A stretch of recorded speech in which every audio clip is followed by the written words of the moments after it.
안녕하십니까, 신조어입니다. 오랜만에 쿨톡을 통해서 인사 올립니다. 제가 쿨톡을 2019년 말부터 시작을 해서 꾸준히 운영을 해왔는데, 작년에 여러 가지 개인적으로 바쁜 일이 생기다 보니까요, 이거를 제대로 업데이트를 못했습니다. 또 제가 이현종 논설위원과 함께하는 어벤져스를 좀 우선적으로 해야 되기 때문에 제 개인 채널인 신조의 쿨톡 업로드, 새로운 컨텐츠를 만들어서 업로드하는 건 좀 힘들었고요. 더군다나 작년 6월 이제 한동훈 대표가 전당대회 출마 선언하고 나서부터는요, 정말 정신없이 바빴습니다.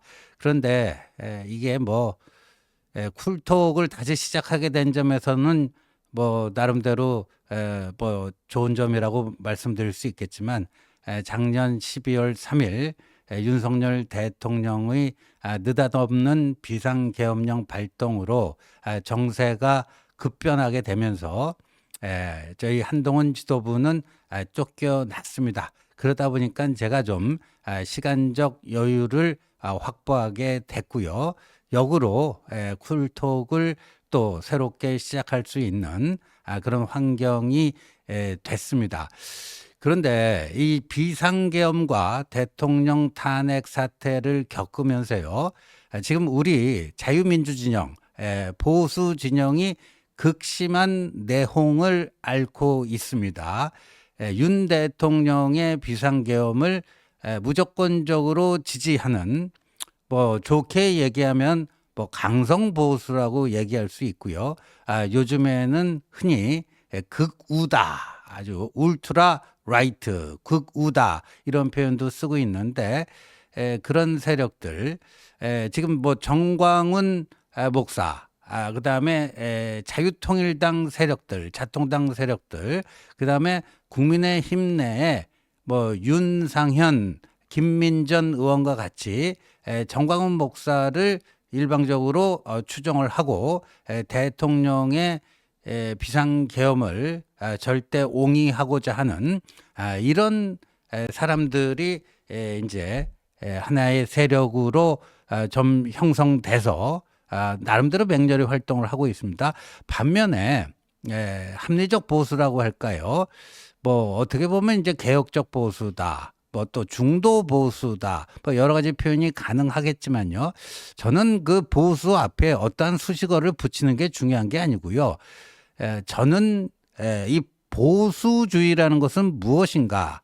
이 진보 좌파와 비교해서 이 보수주의의 가장 큰 이 특징, 차별점은 무엇인가? 자기 자신을 되돌이켜보고 성찰할 수 있다라는 것이죠. 보수주의는요, 인간 자체가 불완전하다라고 하는 그런 인간관에 기초한 정치 철학입니다.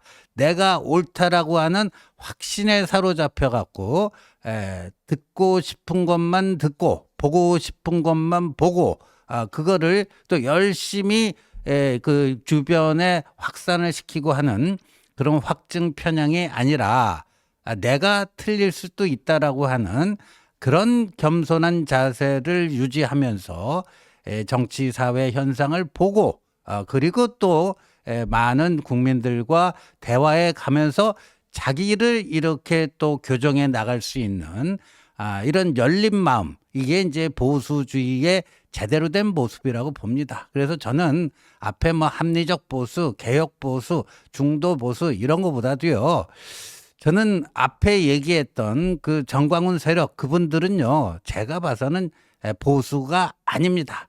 방금 전에 제가 말씀드린 것처럼요, 보수주의 철학과 무관한 확증 편향과 맹신에 사로잡혀서 극단적인 주장을 일방적으로 하고 있기 때문에 그분들에게 극우다 하는 표현은 뭐 저는 틀린 표현은 아니라고 봅니다만, 그분들이 보수다, 저는 거기에 동의하지 않습니다. 보수는 그런 모습이 보수가 아닙니다. 그래서 앞으로 저는요, 정말 찐 보수, 진짜 보수, 찐 보수의 목소리를 내야 되겠다, 이렇게 생각을 하고 있습니다. 그런데 최근에 보니까요, 이 유튜브, 이른바 우파 유튜브 내에서 보니까 그렇게 극우로 분류될 수 있는 이런 유튜브는요, 굉장히 많습니다. 반면에 찐보수라고 얘기할 수 있는 유튜브는 아주 상대적으로 소수입니다. 저와 이현정 위원이 운영하고 있는 어벤져스 전략회의라든가 정말 몇 개 안 됩니다. 그래서 제가 시간도 확보됐고 또 쿨톡 그간에 쭉 해오던 바도 있고 또 50만 명이 넘는 구독자분들이 이제까지 정말 분에 넘칠 정도의 응원을 해 주셨고, 그래서 제가 제 혼자라도 오전 중에 이 쿨톡 그날 아침에 모든 언론 기사들을 쭉 한번 검토하고 거기서 꼭 필요한 거 이걸 찐 보수의 관점과 시각에서 여러분들과 소통하는 이런 거를 다시 시작해야 되겠다 해서 이제 쿨톡 시즌 2를 시작하게 됐다 하는 보고 말씀 올립니다. 오늘 제가 첫 번째 주제로 잡은 거는요, 요동치는 이 정세인데요. 감독님, 오늘 아침 월요일 아침에 늘 리얼미터 여론조사 나오지 않습니까? 그거 한번 오늘 나온 수치 한번 보여주실까요? 보니까요, 민주당이 42.2%, 국민의힘이 40.8%, 불과 1.4%, 그러니까 오차 범위 내에 있습니다. 그러니까 저거는요, 통계학적으로는 어느 쪽이 높다, 낮다, 뭐 이렇게 얘기할 수가 없을 정도로 바짝 붙어버렸어요. 근데 우리 보수층 유권자 여러분들요, 리얼미터에 대해서 별로 좋지 않은 감정을 갖고 있어요. 뭐 조작미터다, 리얼미터는 안 믿는다, 뭐 여러 가지 그런 얘기들이 있는데, 이 리얼미터 조사에서 16주, 그러니까 넉 달 만에 양당 지지도가 오차 범위 내로 좁혀졌다 하는 여론조사가 오늘 아침에 나왔습니다. 지난주 목요일에 MBS 조사, 또 금요일에 한국갤럽 조사에서도 각각 4%, 2%로 이 양당 지지율 격차가 줄어들었는데 오늘은 뭐 더 줄어서 1.4%예요. 그러니까 거의 모든 여론조사를 통해서 양당의 지지율이 계엄전 상황으로 돌아갔음이 거의 완벽하게 확인되고 있다 하는 건데요. 이 현상을 어떻게 봐야 되는가, 그 얘기부터 제가 먼저 좀 하겠습니다. 저는 이렇게 생각합니다. 작년 12월 3일에 있었던 비상계엄, 그거를요, 제 나름대로 표현해 보면 그거는 윤석열의 난이었다. 그런데 그 윤석열의 난이 발생한 다음에 거기에 대한 응징으로 12월 14일 국회 본회의에서 윤석열 대통령 탄핵소추 결의안이 통과가 됐습니다. 그런데 이 정치 생명이 이제 6개월도 안 남아서 다 죽어가던 이재명은요, 느닷없는 윤 대통령의 비상계엄으로요, 그야말로 아주 화려하게 부활을 했습니다. 그 윤 대통령이야말로 이재명의 구세주였다라고 얘기해도 저는 뭐 전혀 틀린 말이 아니다 이렇게 생각이 되는데, 그런데 거기에 너무 업돼서 그런 건지 이 본인이 잘해서 이런 환경이 만들어진 게 아니지 않습니까? 속된 말로 윤석열 대통령이 이 치명적 자충수를 둬서 이재명에게 눈앞에 대통령이 어른어른거리는 그런 상황이 조성이 됐는데, 이럴 때일수록 좀 절제력을 발휘하고 자중할 줄 알고 또 침착하고 신중하게 이런 성숙된 모습으로 전국 운영을 해 나갔다면은 완전히 이재명 판이 됐었을 겁니다. 그런데 이재명이 성정상 그게 안 되는 사람입니다. 이 신지호의 여의도 통신 그 통신망에 의하면요, 최근에 특히 비상계엄과 대통령 탄핵 소추 이후에 이재명이 훨씬 그 이전보다도 더 평정심을 잃고 주변에 이렇게 짜증도 많이 내고 신경질도 많이 내고 버럭도 잘하고 그런 데입니다. 그 얘기는 뭐겠어요? 본인의 공직선거법, 뭐 항소심 재판 등등 사법 리스크하고 누가 먼저 어느 게 먼저 이게 가고 늦게 가고 뭐 이런 거 따지다 보니까 거기에 대해서 너무 이제 신경이 예민해져서 그렇게 나오는 반응이 아닌가 보여지는데 여하튼 그렇게 돼서 말이죠. 이재명의 치명적 실수가 나왔어요. 그게 바로 작년 12월 27일 한덕수 국무총리 탄핵 소추입니다. 그게 그때부터 이게 꺾였어요. 완전히 꺾였습니다. 그게 결정적인 정국이 이재명 주도, 이재명 절대 우세, 그 다음에 이쪽 보수 진영 절대 열세 이렇게 됐는데 그게 뒤바뀌었어요. 이재명의 그 무리한 한덕수 탄핵으로 인해서 저때 저 사진 정말 역사에 남을 사진일 겁니다. 저 이재명의 묘한 웃음을 보면서 우리 국민들이 과연 무슨 생각을 했을까요? 참 윤석열이라는 대통령도 엉뚱하게 저런 무모한 계엄령을 해서 우리들을 분노케 만들었는데 이재명의 저 음흉한 저 미소 저건 뭐겠는가? 저자가 과연 대한민국의 수장이 된다면 과연 이 대한민국 어떻게 될 것인가? 그리고 정말 힘은 있을 때 절제할 줄 알아야 되는데 이제 본인이 잘한 것도 아니고 윤석열 대통령이 속된 말로 똥볼 차갖고 이렇게 된 건데 마구 그냥 칼을 휘두른다. 저 사람 좀 안 되겠다. 그때부터 이제 역풍이 불기 시작한 겁니다. 그래서 저는 작년 12월 27일 한덕수 탄핵 요거를요 이재명의 난이라고 저는 부르고자 합니다. 그래서 12월 3일에는 비상계엄 윤석열의 난이 있었고 12월 27일에는 한덕수 탄핵 이재명의 난이 있었던 겁니다. 그때부터 민주당은 이제 꺾이기 시작했고요. 국민의힘이 또 잘한 거 없어요. 근데 상대적으로 이재명에 대한 그 두려움, 공포, 걱정, 염려 이런 것들이 이제 국민의힘에 대한 응원으로 나타나는 이런 현상. 그래서 오늘처럼 이 리얼미터 조사 이런 게 나온 게 아닌가 보여집니다. 그래서요 지금부터 이 게임은요 한국 정치가 늘 그래왔듯이 이 한국 정치의 최대의 불행은 뭐냐? 누가 잘하나 게임이 아니고요. 누가 덜 못하나 게임입니다. 누가 덜 속된 말로 똥볼 덜 차고 뻘짓 덜하고 그래서 경쟁 상대에게 반사이득 안겨주고 이런 거를 누가 줄일 것인가 이 게임이 돼버렸어요. 참 여기에 한국 정치의 불행이 저는 담겨 있다라고 보는데 지금 그 게임이 돼버렸어요. 근데 지난 주말 볼까요?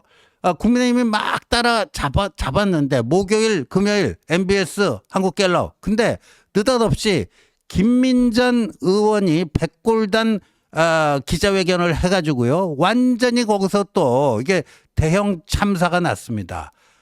윤석열의 비상계엄도 충격적인데 저 백골단 기자회견을 국회로 유치한 저 김민전 저 사람은 도대체 뭐냐 이러면서 엄청난 역풍이 불었어요. 엄청난 역풍이 불었어요.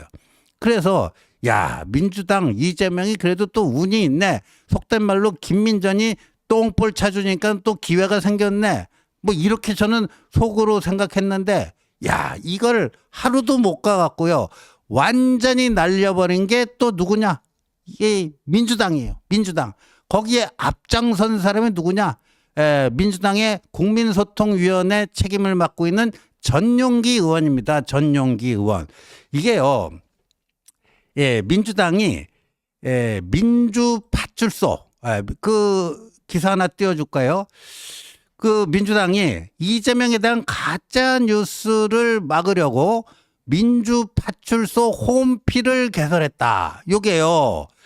이 이제 계엄 국면, 탄핵 국면 그리고 탄핵이 인용되면은 이제 조기 대선으로 가는데 요게 이제 이재명에 대한 언론 이거를 컨트롤하기 위해서 민주파출소라는 거는 이제 홈페이지를 만들었다라는 거예요. 이재명 대통령 만들기 프로젝트의 일환으로 민주파출소라는 것을 만들었다 하는 건데요. 그게 올 초예요. 그리고 이재명이 저거 반드시 만들어야 된다.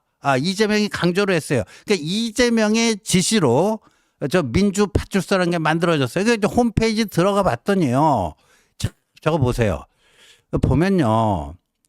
저 감독님, 저 유치장이라는 거 한번 클릭해 주시겠습니까? 요 유치장은요.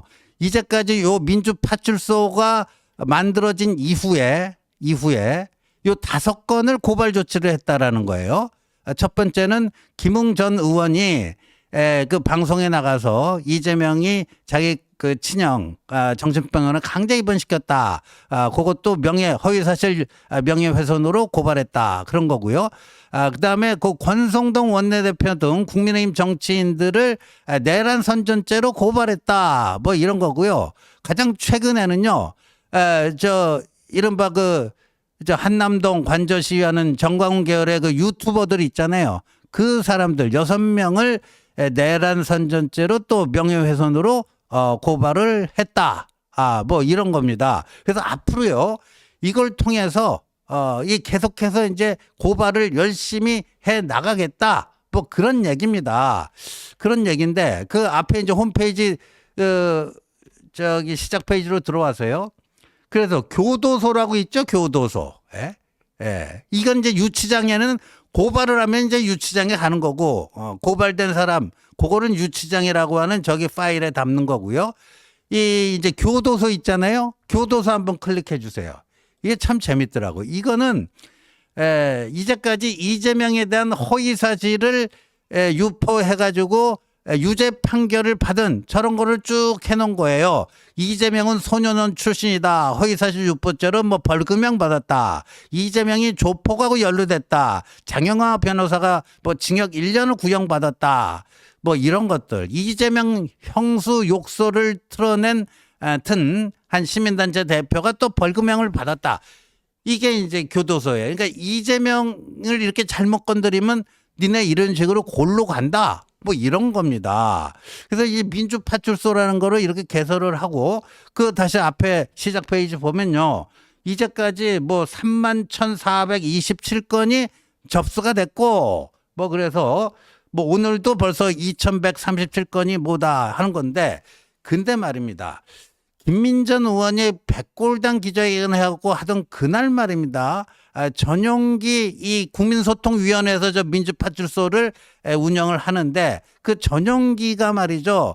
앞으로는 일반인도 카톡이나 여러 가지 메신저에 본인이 직접 글을 작성하는 게 아니라 내란을 또는 비상계엄을 정당화하고 뭐 하는 글을 퍼다 날리기만 하더라도 저런 식으로 이제 고발을 하겠다. 권성동 의원 등 국민의힘 정치인들 여러 명을 내란 선전죄로 고발을 했고요. 그다음에 이제 그 유튜버들 이 고발했듯이 일반인도 퍼다 나르기만 해도 이제 고발을 하겠다. 뭐 이겁니다. 그랬더니 우리 이제 아주 유능한 법률가죠. 우리 주진우 의원이 이거 법적 검토를 해봤더니 강요죄 협박죄다 이거는 강요죄 협박죄다. 그래갖고 이 국민 메신저인 이제 카톡까지 다 들여다 보겠다는 거냐? 이러면서 엄청난 반발이 일어났습니다. 엄청난 반발이 일어났어요. 이제 일반인도 본인이 어떤 허위 사실 뭐 이런 거를 작성한 게 아니라 누가 보내준 거. 제가 예를 들면 누군가가 저한테 보내준 거를 이거 괜찮네 하고 또 누군가에게 보내주면 저도 내란 선전죄로 고발당할 수 있다. 그러니까 민주파출소에 이거를 신고를 해라. 그러니까 오늘까지 며칠 안 됐는데 총 접수 건수가 벌써 3만 건을 넘었잖아요. 그러니까 개딸들 민주당 강성 지지자들에게 오다를 내린 거예요. 니들 쭉 보고 있다가 좀 이상한 글들이 어디 돌면은 바로 여기 민주파출소에다가 신고를 해달라. 그러면 우리가 저 고발해갖고 유치장 안으로 집어넣게 뭐 그 얘기 아니겠습니까? 근데 여러분 이게 자유민주주의 국가에서 이게 있을 수 있는 일입니까? 일단요. 내란 선전죄 그 내란 선전 그 위반 혐의로 고발한데 법적으로는 얘기가 안 되는 게 이 내란 선동이라는 건 과거 뭐 이제 이석기 그때 아로 혁명조 그때 이석기가 징역 9년 받지 않았습니까? 그때는요 뭐 해화동 그 뭐죠 주유소를 뭐 습격해갖고 어떻게 한다든가 아주 구체적인 행동 계획 뭐 이런 거를 가지고 같이 옆에 주변 사람들에 이거 같이 하자 이게 내란 선전 선동이죠. 단순히요 작년 12월 3일 윤석열 대통령의 비상계엄에 대해서 오죽하면은 대통령이 비상계엄까지 했겠느냐. 나는 비상계엄 나름대로 그 일리가 있다고 본다. 이렇게 얘기하는 건 전혀 문제가 안 됩니다. 근데 이런 것까지도 다 저기 신고해달라. 그래갖고 그러면 우리가 고발할게. 이거야말로 입틀막 아닙니까? 입틀막. 예. 지금요 입틀막 입을 틀어막는다. 이게요. 윤석열 정권의 상당히 아픈 점이었어요. 아픈 점. 그 카이스트 졸업식에서 그 물론 그 졸업생 중에 한 사람이 대통령에 대한 예의가 아니었죠. 그냥 샤우팅 하듯이요. 얼마든지 다른 루트를 통해서 정당한 문제 제기를 할 수 있을 텐데 꼭 그렇게 공개적인 행사에서 대통령 망신 주기 위해서 그렇게 큰 목소리로 샤우팅을 하니까 대통령 경호처 사람들이 그냥 입을 딱 틀어막아갖고 끌어내는 장면. 그래갖고 그때부터 오명이 붙었어요. 입틀막 정권이다. 입틀막 정권이다 하는 건데요. 그런데 이거는 거꾸로 온라인상에서 입틀막 하려는 거 아니냐. 그런 식의 공포를 조성해가지고 퍼다 날르기만 해도 형사처벌될 수 있다라고 하는 공포를 조성해갖고 입을 틀어막으려고 하는 거 아니냐. 입틀막이다. 또는 이제 주로 휴대폰에서 하니까 이 폰 틀막 아니냐. 폰을 틀어막으려고 하는 거 아니냐. 뭐 이런 얘기가 나오고 있는데 근데요. 저는 딱 이걸 보면서요. 이재명의 민주당은 이재명 민주당의 이념은 뭐냐? 이 개딸 전체주의다. 이 말이 이 민주파출소 그다음에 전용기가 지금 내란 선전죄로 입틀막 폰틀막 하겠다는 거예요. 이게 바로 개딸 전체주의의 모습입니다. 개딸 전체주의. 이 자유민주주의라면요. 이런 건 상상조차 할 수 없는 얘기예요.